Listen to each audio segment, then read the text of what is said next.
Hello दोस्तों, आप सभी का स्वागत है हमारे YouTube चैनल के ज्ञान गंगा ओरिजिनल में। तो दोस्तों, आज का टॉपिक है व्याकरण। आज हम पढ़ने वाले हैं या जानने वाले हैं व्याकरण के बारे में। तो दोस्तों, अभी तक आप हमारे चैनल को सब्सक्राइब नहीं किए हैं तो जाके सब्सक्राइब कर लें, जिससे आपको सभी आने वाली नई वीडियो का नोटिफिकेशन जल्दी से मिल जाएगा, जिससे आपको वीडियो देखने में परेशानी नहीं होगी। तो दोस्तों, आज हम अपने टॉपिक की तरफ बढ़ते हैं। चलिए, व्याकरण।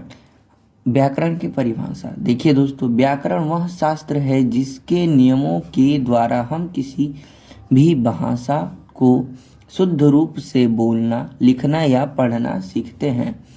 तो दोस्तों, कहने का अर्थ यह है कि व्याकरण वह माध्यम है या वह साधन है या वह शास्त्र, आप जो भी आपको समझ में आए वो लिख सकते हैं। जैसे देखिए दोस्तों, व्याकरण वह शास्त्र है जिसके नियमों के द्वारा, मतलब कहने का मतलब है दोस्तों कि व्याकरण वह माध्यम है जिसके द्वारा हम शुद्ध रूप से बोलना, लिखना या पढ़ना सीखते हैं।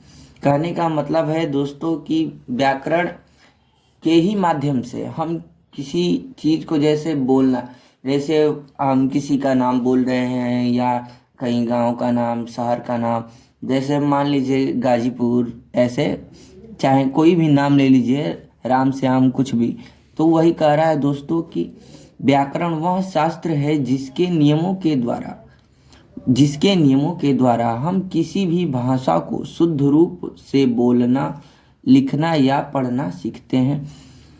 किसी भी भाषा को, मान लीजिए अंग्रेजी भी आप इसमें कह सकते हैं।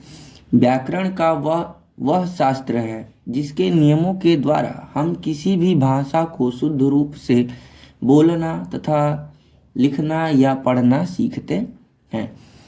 तो अब आपको समझ में आ गया होगा दोस्तों कि व्याकरण किसे कहते हैं। हाँ, एक और बात कि यहाँ पे मैंने हेडिंग को हरे पेन से लिखा है, आपको हरे पेन से नहीं लिखना है दोस्तों, आपको ब्लैक पेन का यूज करना है। और यहाँ भी ब्लैक पेन का मैंने सुंदर दिखने के लिए यहाँ पे हरे पेन का मतलब यूज़ किया हूँ दोस्तों।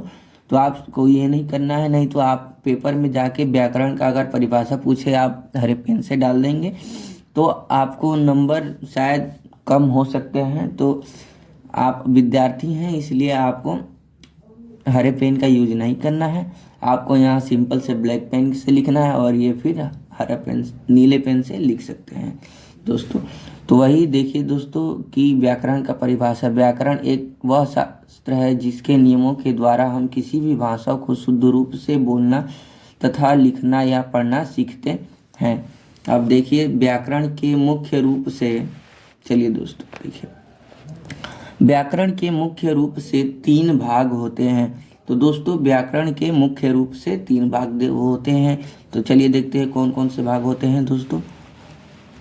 तो व्याकरण के मुख्य रूप से पहला होता है वर्ण। वर्ण किसे कहते हैं? जैसे देखिए अ, आ, ई, उ, ए जो होता है उसे वर्ण कहते हैं। और स्वर किसे कहते हैं दोस्तों? क, ख, ग, घ, अंग को, जैसे ये होता है इसे स्वर व्यंजन कहते हैं। वर्ण व्यंजन अ, आ, ई को कहते हैं और स्वर व्यंजन क, ख, ग, घ को कहते हैं। तो दोस्तों, पहला होता है इसमें स्वर्ण और व्यंजन। तो दोस्तों, स्वर और व्यंजन को मिला के एक शब्द बनता है।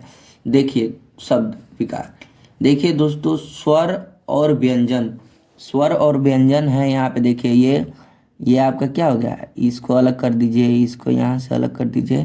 तो ये दोस्तों, ये हो गया आपका, क्या हो गया, देखिए यहाँ पे लिखा है स्वर। तो ये देखिए वर्ण स्वर, तो स्वर क्या है, स्वर आपका ये हो गया क, ख, ग, घ। तो वही कह रहा है कि शब्द दो वर्ण या व्यंजन को मिला के, वर्ण या स्वर को मिला के एक शब्द बनता है दोस्तों। देखिए तो क, म, ल, कमल। तो वही हो गया दोस्तों कि स्वर व्यंजन को आपस में जोड़ के एक शब्द का उत्पत्ति होता है। देखिए दोस्तों, क, म, ल जुड़ा तो कमल हो गया दोस्तों। तो स्वर व्यंजन को मिला के जोड़ने पर कमल हो गया। वैसे ही तीसरा होता है वाक्य। इसमें होता है सरल वाक्य, संयुक्त वाक्य और मिश्रण वाक्य।